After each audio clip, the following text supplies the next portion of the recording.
નમસ્કાર, હું છું આપનો ધાર્મિક માતુક અને અમે ગુજરાતથી આજે દિલ્હીના જંતર મંતર ખાતે જે જેનજીનું આંદોલન છે, જે નીટ પેપર લીક થઈ હતી, એ નીટ પેપર લીકના જે આંદોલનમાં જેનજીઓ ભેગા થયા છે તે સ્થળ પર ઉપસ્થિત છીએ. આજે અમને ગર્વ છે કે અમે ગાંધીજીની લડાઈમાં તો ઉપસ્થિત નહોતા રહી શક્યા, પણ આ જેનજીની લડાઈમાં અમે ઉપસ્થિત રહ્યા છીએ.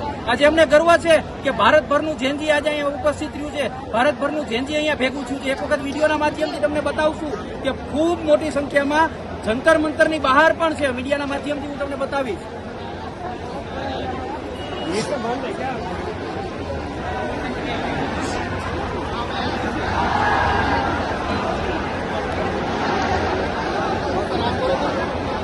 તમામ જેનજીઓની એક જ માંગ છે કે શિક્ષણ મંત્રી ધર્મેન્દ્ર પ્રધાન એ આ નીટ પેપર લીકની જવાબદારી લે અને તાત્કાલિક પોતાના પદ પરથી રાજીનામું આવે.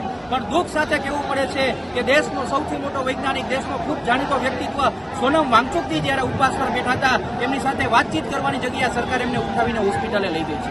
ખૂબ દુઃખ છે આ જેનજીઓની અંદર, ખૂબ ગુસ્સો છે આ જેનજીઓની અંદર. છતાં પણ આ દેશનો જેનજી શાંતિપ્રિય રીતે અહીં દિલ્હીની અંદર જંતર મંતરની અંદર આંદોલન કરી રહ્યો છે. હું પોલીસ ભાઈઓને પણ અપીલ કરું છું કે ખૂબ સારી રીતે આમની સાથે વર્તન કરજો. પોલીસ ભાઈઓને પણ વિનંતી છે કે કદાચ આવનારા સમયની અંદર તમારા છોકરા પણ આમનો શિકાર ન બને, એટલા માટે આ દેશભરનો જેનજી ભેગો થયો છે.